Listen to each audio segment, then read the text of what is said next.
একটি হাঁস ডোবার মধ্যে ডুব দিয়ে দিয়ে মাছ শিকার করছিল। হাঁসটির নাম ছিল হাসা। তাড়াতাড়ি হাসির জন্য মাছ শিকার করে বাড়ি যেতে হবে। জঙ্গলের যে অবস্থা, যে কোনো সময় হিংস্র পশু এসে আমার উপর আক্রমণ করতে পারে। হাঁসটি কিছু মাছ শিকার করে নিয়ে ভয়ে ভয়ে জঙ্গলের মধ্যে দিয়ে বাড়ির উদ্দেশ্যে যেতে থাকে। এইদিকে হাসার বউ হাসি 7টি ডিমের উপর বসে তা দিচ্ছিল। এমন সময় একটি ডিম ফুটে ছানা জন্ম নেয়। ঠিক তখনই হাসা মাছগুলো নিয়ে ঘরে চলে আসে। হাসাকে দেখে হাসি বলে, স্বামী, তোমাকে কেউ ঘরে আসতে দেখেনি তো? না বউ, আমি চুপি চুপি খুব সাবধানে ঘরে এসেছি, কেউ আমাকে দেখেনি। শোনো, পাশের জঙ্গলের হিংস্র জীবজন্তু যেন জানতে না পারে যে আমরা এখানে বাস করি। আর দেখো, কিছুদিনের মধ্যে আমার বাকি ডিমগুলো ফুটেও সুন্দর সুন্দর হবে। একবার যদি এই খবর জেনে যাই, তাহলে সেদিনই আমাদের শেষ দিন হবে।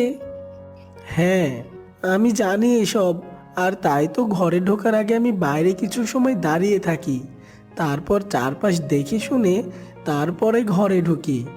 আচ্ছা, তুমি এই খাবার খেয়ে ডিমে তা দাও, আমি ততক্ষণে পানি নিয়ে আসি।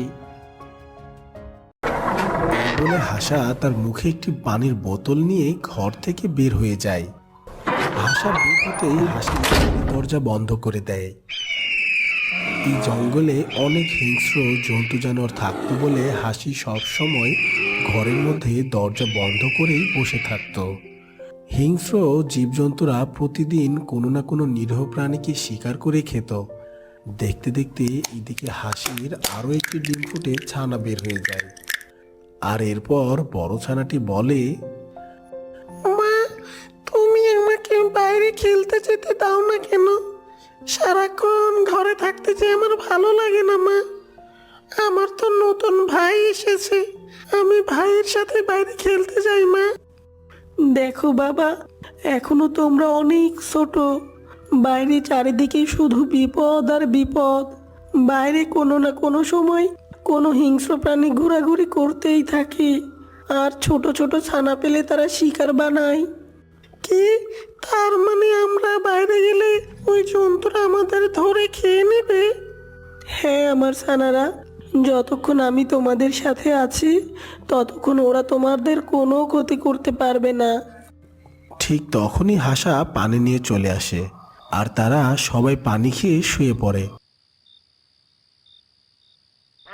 হঠাৎ গভীর রাতে হাসি অনেক কান্না করতে থাকে। হাসি জোরে জোরে চিৎকার করতে থাকে। ঠিক তখনই হাসা ঘুম ভেঙে বলে, আরে বউ, তুমি এত রাতে এমন চিৎকার করে কান্না করছো কেন? এত জোরে চিৎকার করো না।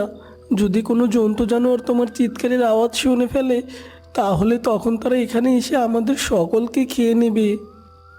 এখন বলো তো, কেন তুমি এত জোরে জোরে চিৎকার করে কান্না করছিলে?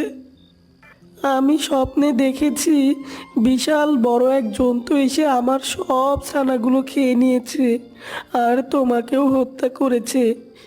আর তাই তো ভয়ে আমি চিৎকার করে কান্না করছি।